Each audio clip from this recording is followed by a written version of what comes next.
여러분들 같이 한번 말씀을 같이 봉독을 하겠습니다. 로마서 7장 9절에 있는 말씀입니다. 같이 봉독합니다. 전에 율법을 깨달지 못할 때에는 내가 살았더니 계명이 이름에 죄는 살아나고 나는 죽었도다. 아멘. 기도합니다. 예수님 감사합니다. 좋은 날씨 주심을 감사합니다. 이런 좋은 날씨 속에서 부활하신 주님을 찬양하며 그 부활에 동참하는 이 예배를 드리게 해주심을 주님 감사합니다. 모든 율법을 다 완벽하게 이루시고 또 우리에게 새날을 주셨사오니 이 날을 찬양하며 예배하기에 부족함이 없도록 이 시간 역사하여 주옵소서. 생명의 말씀을 주심을 감사합니다. 이 말씀을 가지고 은혜를 나누고자 합니다. 종의 입술과 생각과 마음을 주님이 친히 지켜주시고 말씀을 듣는 성도들의 마음과 귀와 또한 생각이 열려져서 예수 그리스도 안에서 전하는 자도 듣는 자도 하나 되게 하여 주옵소서.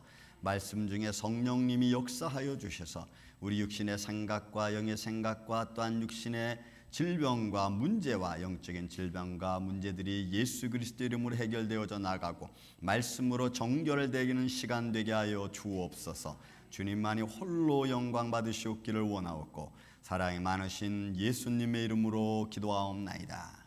아멘. 할렐루야. 네. 지금 사실 우크라이나 전쟁이 6개월 됐습니다. 그리고 그 전쟁 모습을 바라보면서 러시아는 몇 명이 죽었는지 우리는 아직 잘 통계는 나오지 않는데 우크라이나는 한 3만 명 이상이 젊은이들이 또 우크라이나 주민들이 죽은 걸로 나오고 있습니다. 그런데 요번에 푸틴의 그 정신적 지주가 된다고 하던 알렉산더 두긴의 그 딸인 두기호가 죽었습니다. 차량 폭탄 테러로 죽임을 당하고 푸틴과 러시아 외무부성에서는 그거에 대한 책임을 우크라이나에게 돌려서 보복 조치한다는 말을 해놓고 있습니다. 우크라이나 젤렌스키 대통령은 지금 8년 전에 빼앗겼던 크림반도도 다시 찾겠다고 다시 의지를 강화시키고 있습니다. 제가 왜 이 말을 이런 말씀을 드리냐면 또 여러분 이 전쟁은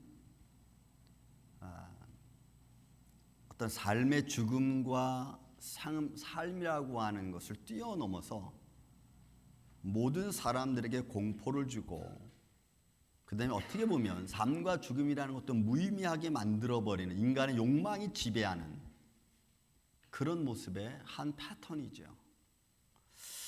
오늘 저는 좀 제목을 좀 무겁게 잡았습니다. 죄와 율법 그리고 나.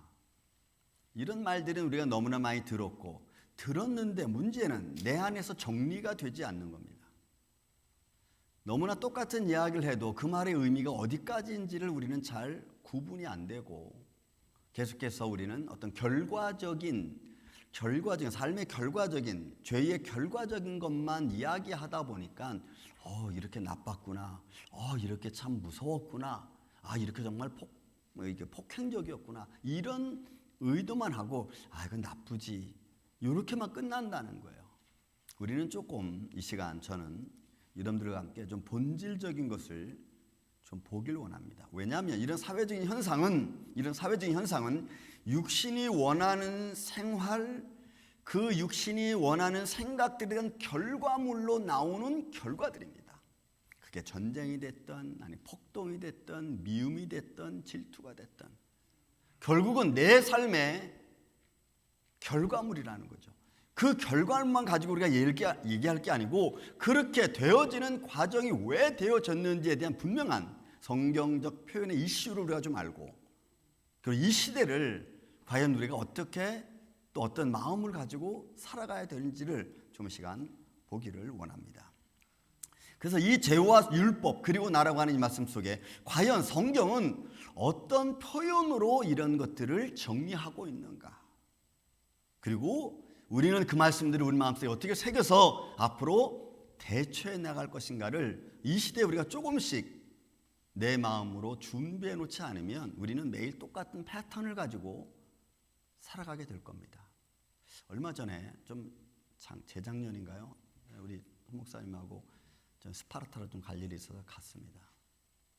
근데 15번 도로를 쭉 타고 올라오는데 갑자기 집차 한 대가 쫙 오더니 갑자기 우리 앞으로 샥 가더라고.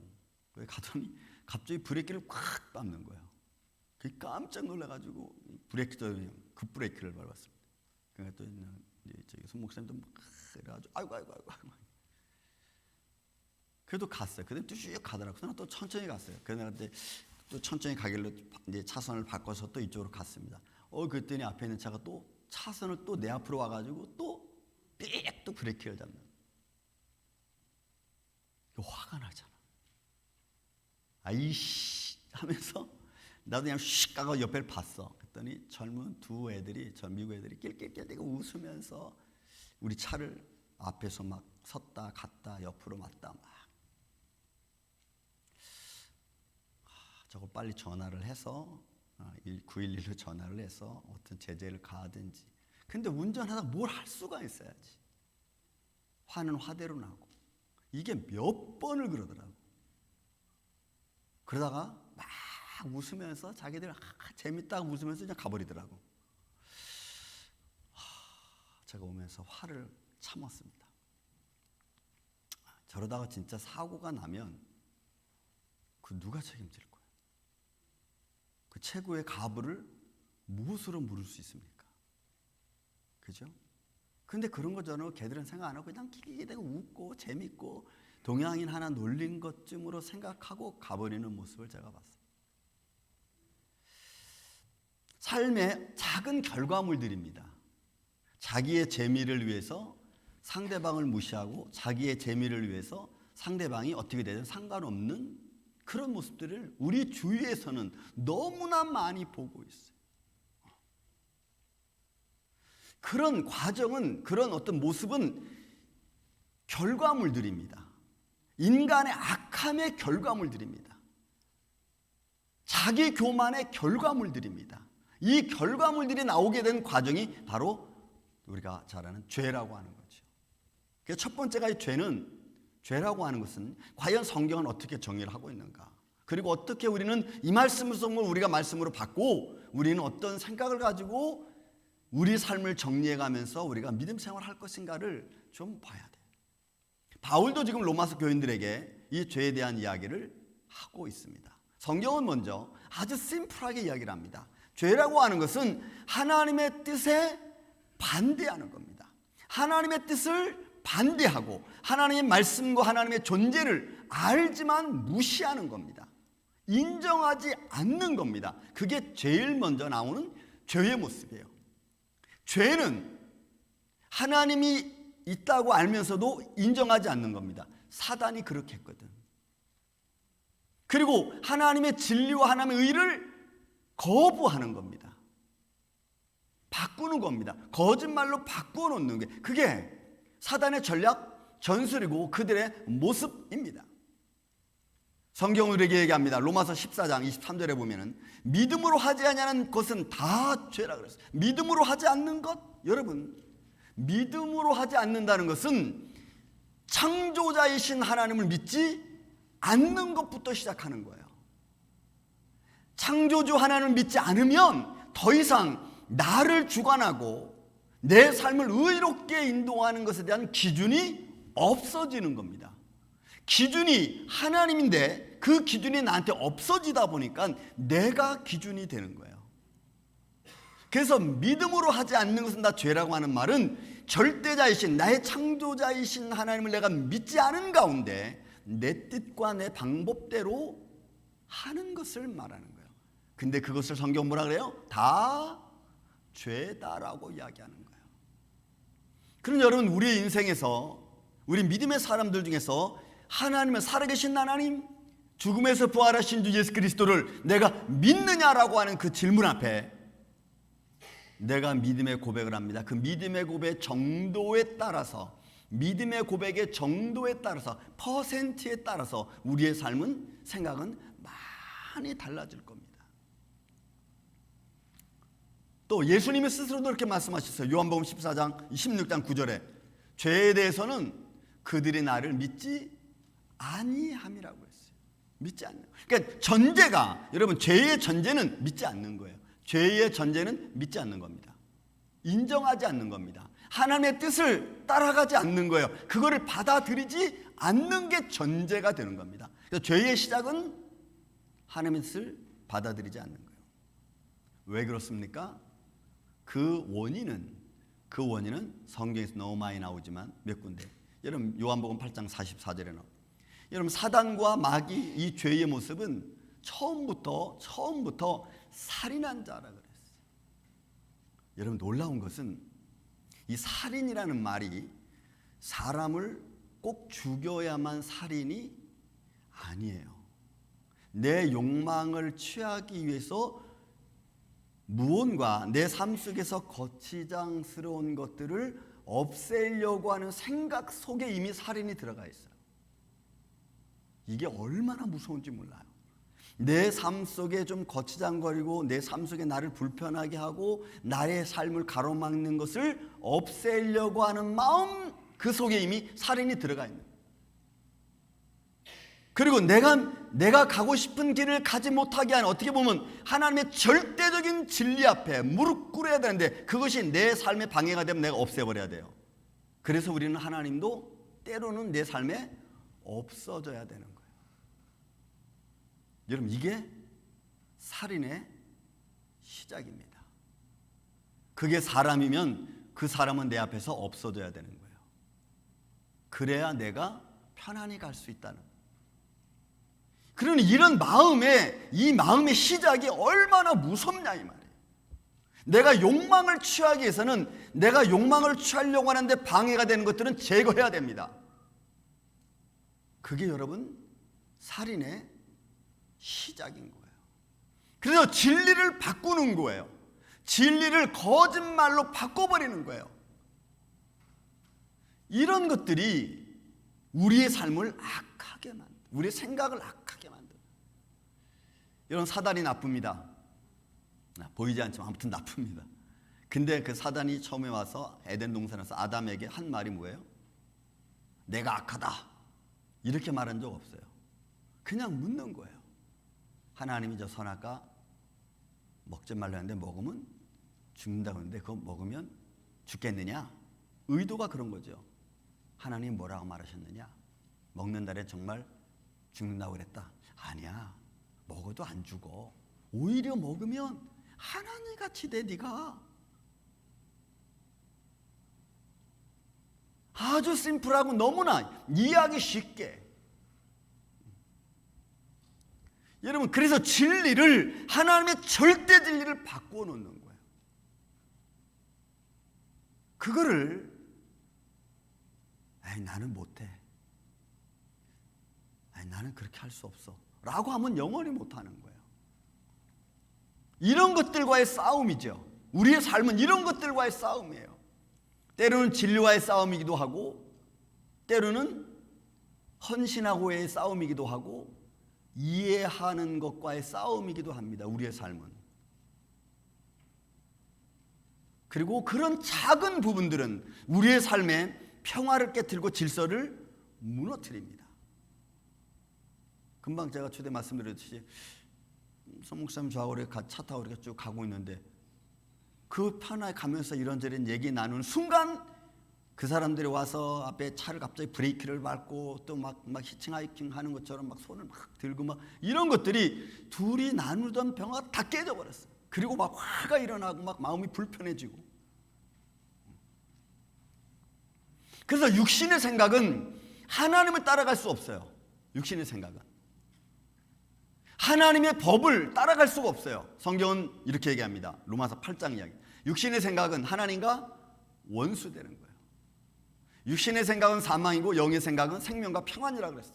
그런데 생명과 평안이 된 영의 생각은 하지 않아요. 육신의 생각이 고리 잡혀 있으면, 사로잡혀 있으면 우리는 하나님의 뜻을 따라갈 수 없어요. 그래서 원수가 되는 거예요.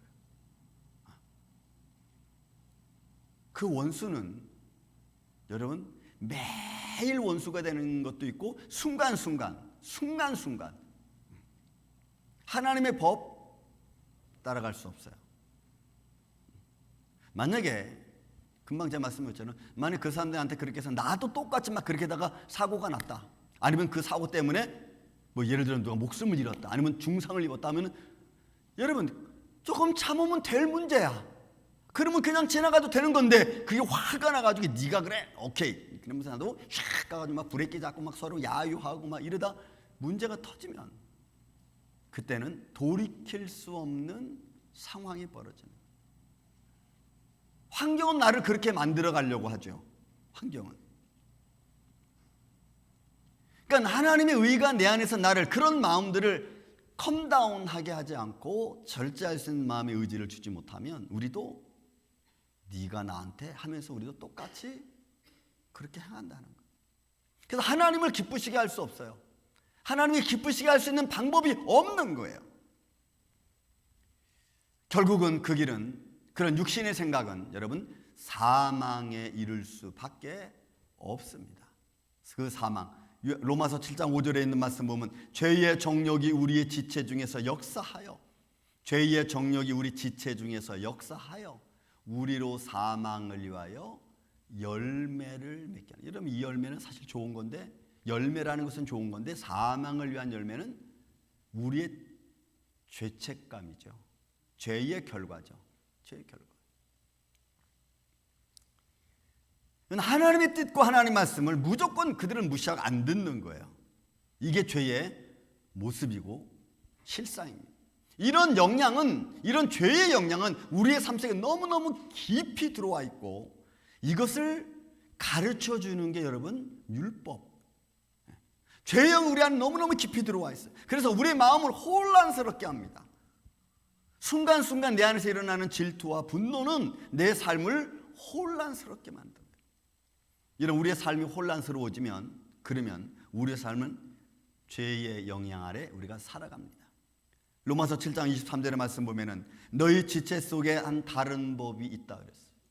내 삶이 죄 안에 혼돈되어지면 여러분 내 생각이 정리되지가 않아요. 내가 혼란스러워지면 그리고 그 혼란스러운 틈을 타서 죄의 영향은 내 안에서 내 다른 법, 육체의 법, 지체의 법으로 나를 끌어갑니다. 보세요. 내 지체 안에 다른 법이 있어. 내 마음의 법과 싸움이 내 마음은 하나님의 법이죠. 양심의 법이죠. 나는 말씀의 능혜입니다. 그 싸워서 내 지체 속에 있는 죄의 법으로 나를 끝까지 밀고 들어가서 나를 거기에 죽이려고 그래요. 사장시키려고 그래요. 그래서 욕망이 끊어지지 않으면 욕망이 결국 나를 죽이는 거예요. 질투가 끊어지지 않으면 그 질투의 법 아래로 나를 끌고 들어가서 나를 무너뜨리는 거예요. 이게 죄의 영향입니다. 내가 끝까지 달려가는데 욕심의 마음을 내가 바꿔놓지 않으면 말씀으로든지 죄 뜻으로든지 신앙의 믿음의 모습으로 바꿔놓지 않으면 우리는 그 길을 끝까지 가는 거예요. 여러분 저들 그런 마음이 없겠습니까? 저도 그런 마음이 있어요. 그거를 말씀으로 싣고 기도로 싣고 또 생각이 막 올라오면 주여 하는 마음으로 또 싣고 또 참고. 저도 제 인생 속에 그런 모습이 있습니다. 아무리 씻어도 씻어지지 않는 게 있죠. 그러면 그냥 그거는 하나님 이거는 내가 어떻게 할 수가 없습니다. 그냥 하나님께 맡깁니다. 그리고는 그냥 내가 내 삶 속에 있는 가시와 같은 것들은 이렇게 하나님 편으로 밀어놔. 그러니까 내가 어떻게 씻을 수 있는 방법이 없으니까 내가 씻을 수 있는 방법은 지가 죽든지 내가 죽든지 그게 내가 씻을 수 없는 건지 하나님께 맡겨놓는 거예요. 내 삶을 혼란스럽게 합니다.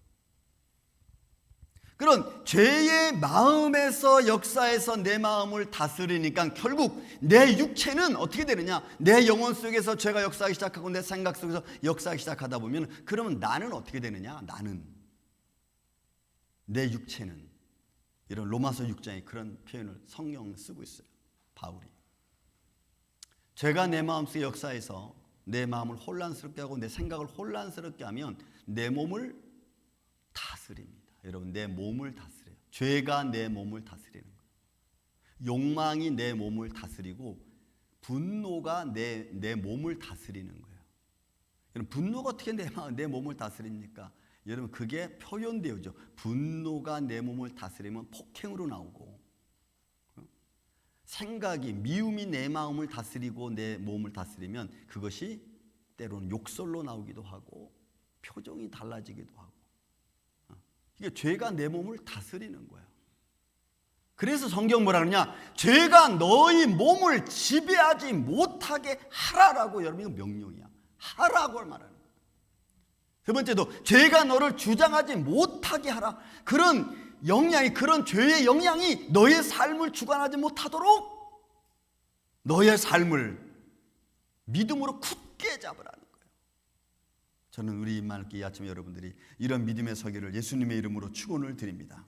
이런 믿음에 내가 서야 돼요. 그렇지, 그래야 내가 하나님을 바로 바라볼 수 있고 내가 죄에 대한 평가를 정확히 내릴 수가 있어요. 아, 지금 내 안에서 죄의 영향이 이게 솟아오르고 있구나. 솟아오르고 있구나.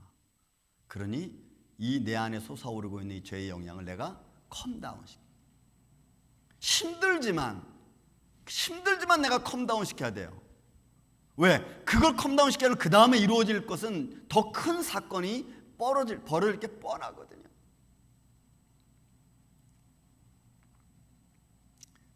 저는 이런 내 육신을 지배하려고 하는 이 죄의 욕망, 본성들, 그건 저나 여러분이나 똑같습니다. 어찌 보면은 제가 여러분보다 더 나쁠 수 있습니다.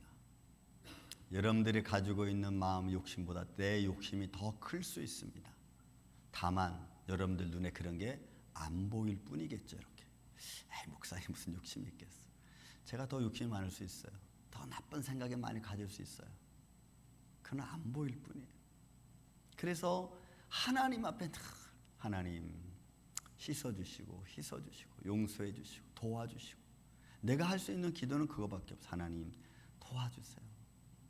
이런저런 상황과 환경 속에서 휘둘리다가 염려와 근심 때문에 내가 무너지지 않도록 나를 지켜주세요. 저는 늘 그런 기도. 여러분, 우리 아시안 푸드 페스티벌 준비하고 있습니다. 지금 준비하는 과정 여기까지 너무너무 지금 좋고 소문도 뭐 다 보는 사람도 막 좋다 그래요. 근데 여러분, 이 한국 속에 뭐가 있어요?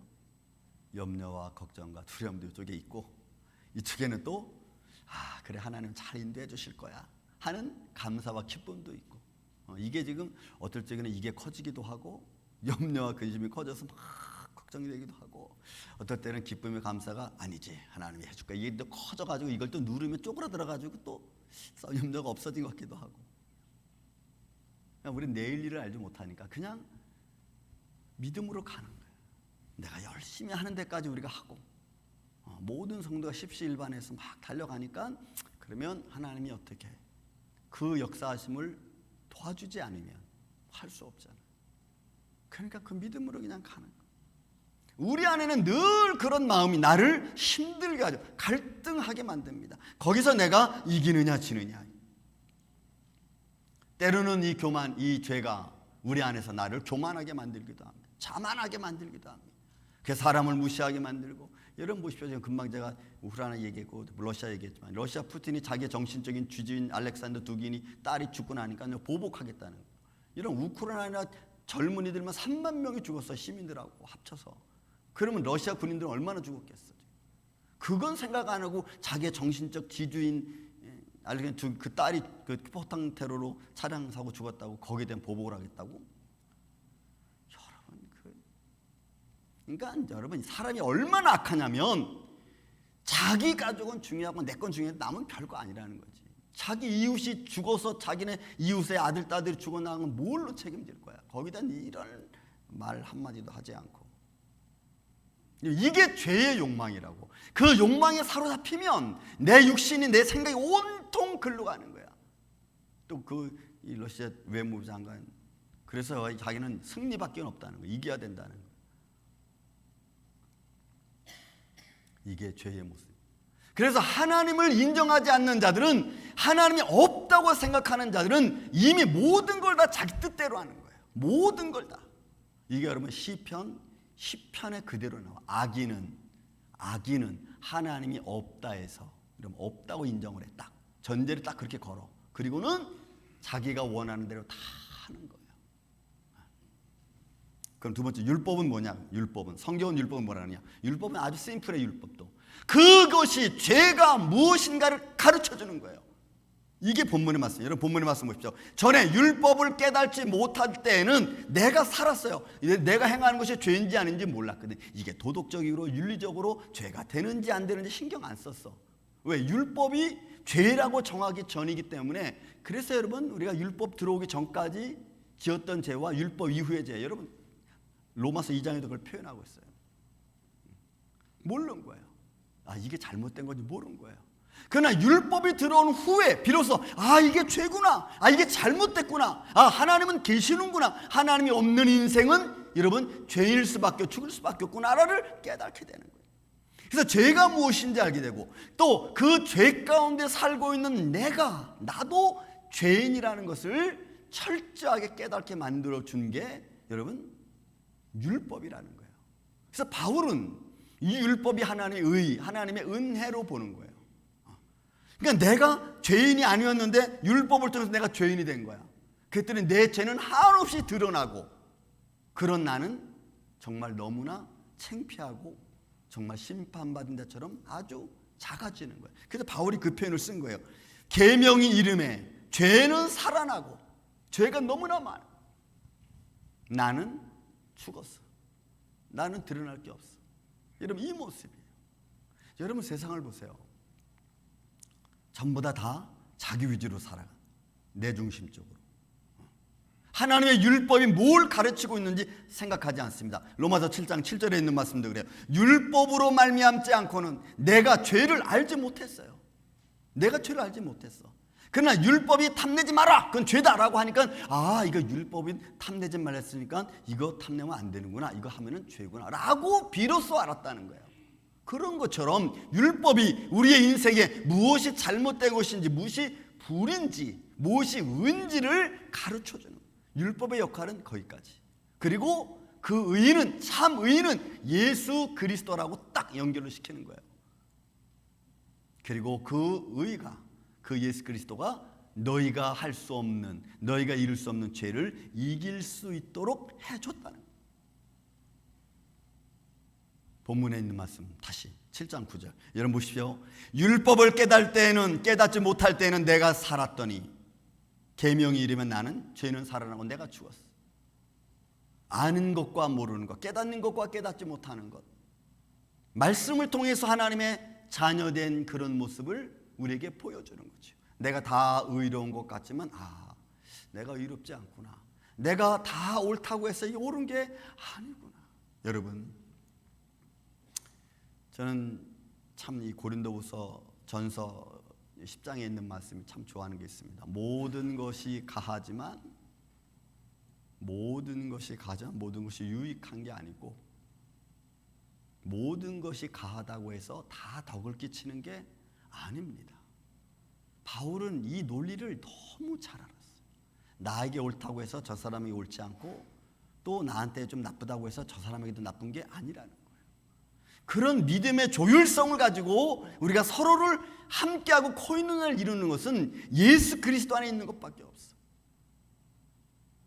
왜냐하면 율법은 정확하거든, 의는 정확하거든요. 그래서 로마서 3장 20절에 말씀합니다. 율법으로는 죄를 깨닫게 함이라. 로마서 3장 20절에 정확하게 말해요. 율법으로는 죄를 깨닫게 합니다. 그래서 여러분 우리는 믿음의 모습으로서 깨닫는 게 너무 중요해요. 그 왜 깨달습니까? 깨닫는 것을 끝나는 게 아니죠. 그 깨달음은 우리의 삶과 연속되어져 있고 우리 삶과 같이 연결되어져 있어요. 그것은 하나님의 자녀만이 가능한 거예요. 그래서 우리는 이후로 나를 봐야 돼. 죄와 율법 그리고 나. 여러분 내 안에 세 번째로 봐야 될 게 나라고 하는 존재입니다. 바울이 이 사실을 자기를 두고 하는 말이에요.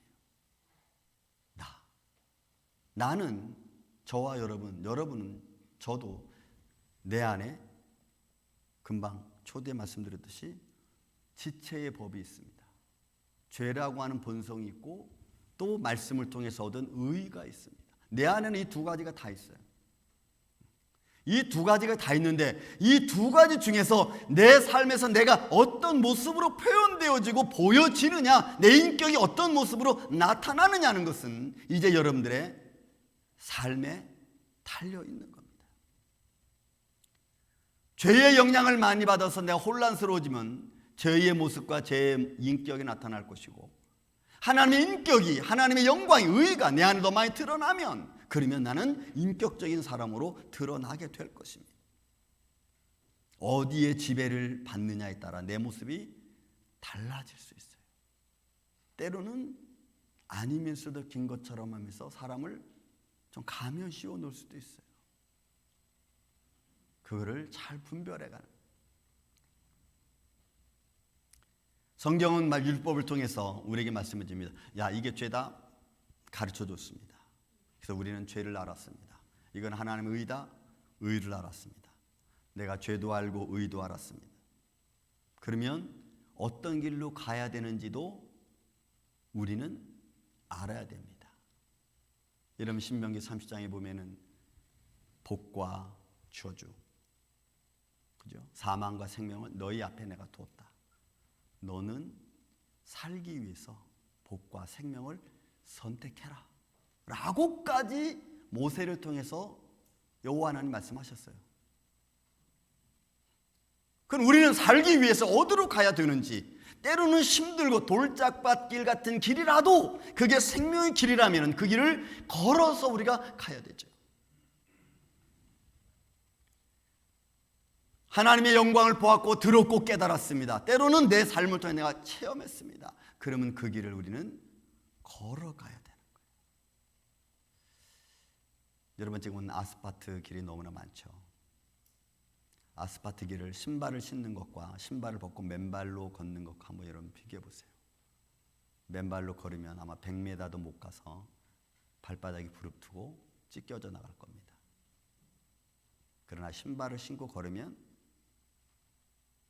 그 신발이 나를 보호해줘서 내가 한참을 걸어갈 수 있죠. 세상 앞에 놓여진 우리의 모습은 마치 신발 벗은 자와 똑같아. 그러니까 신발 벗은 자로 걸어갈 수 없는 세상을 하나님이 걸어갈 수 있도록 우리에게 신발 역할에서 우리를 감싸주고 보호해주시고 또 지켜주시고 인도해주시니까 우리가 지금 이 세상의 험난한 길을 이렇게 걸어가는 거예요. 여러분 자녀들, 가정, 사업장 얼마나 위태로운 순간들이 많습니까? 말 한마디에 휘까다 막 뒤집어지기도 하고 갑자기 우리의 삶의 현장이 좋아지기도 하고 나빠지기도 하고.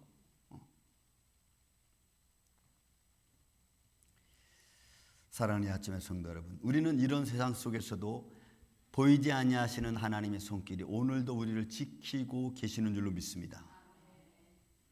우리를 깨닫게 해주시고 알게 해주신 하나님은 이제 내가 깨달은 대로 안 대로 가기를 주님이 원하십니다.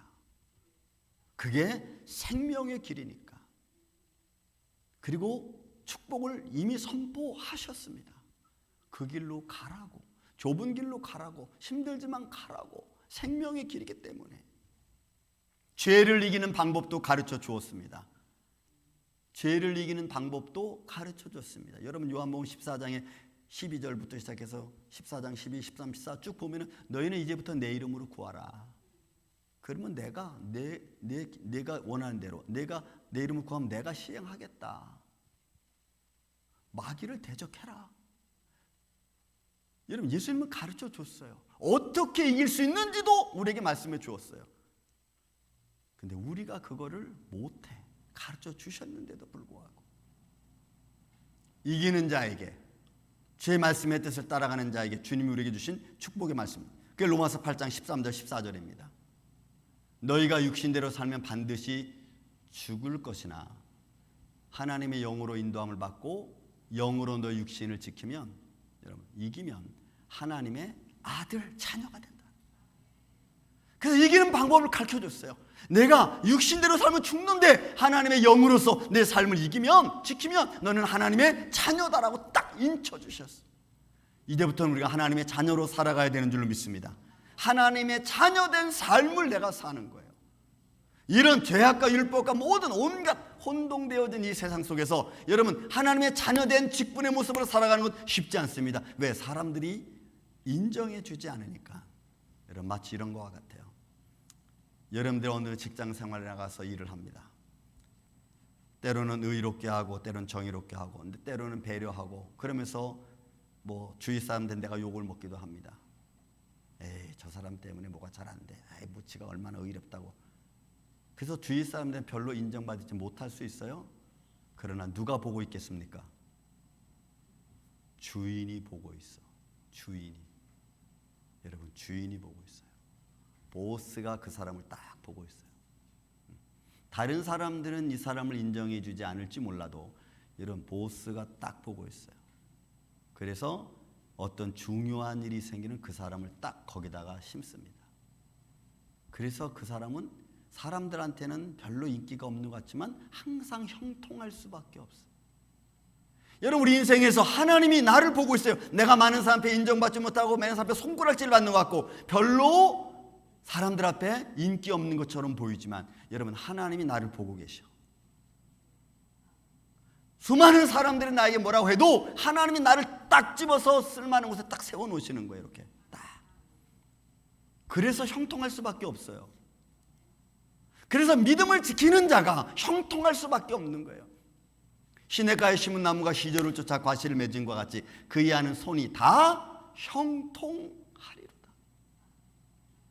여러분 이거는 하나님 안에서만이 가능해. 하나님이 나를 주시하고 계시고 불꽃 같은 눈으로 나를 지키고 나를 보고 계시는데 여러분 세상 사람들은 무엇이라고 한들 내가 넘어지겠습니까? 여러분 하나님이 지키시면 안 넘어지는 줄로 믿습니다. 넘어질 수가 없어. 조금 육신적으로는 힘들 수 있어요. 육신적으로는. 그러나 하나님은 넘어지지 않게 우리를 보호하고 계세요. 말씀을 좀 정리합니다. 여러분 정리하면 심플합니다. 죄는 하나님을 따라가지 않는 거예요. 하나님을 인정하지 않는 거예요. 내 마음대로 하는 거예요. 내 생각대로 하는 거예요. 그게 죄의 모습이에요. 아무리 말해도 듣지 않아요. 고치지 않아. 그러나 율법은 너는 그거 고쳐야 돼 라고 말해주는 거예요. 그래야 내가 살아. 그래야지 내가 형통할 수 있어 라고 말하는 거예요. 너 예수 똑바로 믿어. 그래야지 내가 살 수 있는 거야 라고 말하는 거예요. 이제 그 두 가지가 내 안에 있습니다. 나는 이제 이 두 가지를 다 들었으니까 나는 어디로 가야 되는가? 성경은 말씀을 따른 자에게 하나님의 아들 자녀라고 말했다. 그러면 그 길을 우리가 가는 조금 힘들 수 있어요. 하지만 그 길이 형통한 길이고 축복의 길이기에 오늘도 여러분 우리는 십자가 바라보며 믿음으로 달려가는 줄 믿습니다. 우리 임마누엘 교회가 이런 믿음의 모습에서 여러분들의 삶이 성장하고 성숙해져가고 하나님의 영광을 드러내는 복된 10년 가정 되시기를 예수님의 이름으로 축원을 드립니다. 사랑과 은혜가 많으신 아버지 하나님 감사합니다. 우리의 삶은 주님 앞에 있을 때 무릎 꿇을 수밖에 없고 머리를 조아릴 수밖에 없습니다. 우리의 연약함을 주님이 아시오니 주님 우리 연약함을 불쌍히 여겨주시고 때마다 일마다 돕는 은혜를 더하여 주시옵소서. 그래서 믿음으로 주님 앞에 영광과 찬양이 되고 때로는 사람 앞에서 힘들고 어려운 모습이라 할지라도 주님이 인정하고 주님이 인도하시고 축복하시는 하나님의 자녀된 모습으로 살아갈 수 있도록 주님 역사하여 주시옵소서. 이 믿음의 삶이 오늘도 우리와 함께하여 주시옵기를 원하옵고 사랑이 많으신 예수님의 이름으로 기도하옵나이다. 아멘.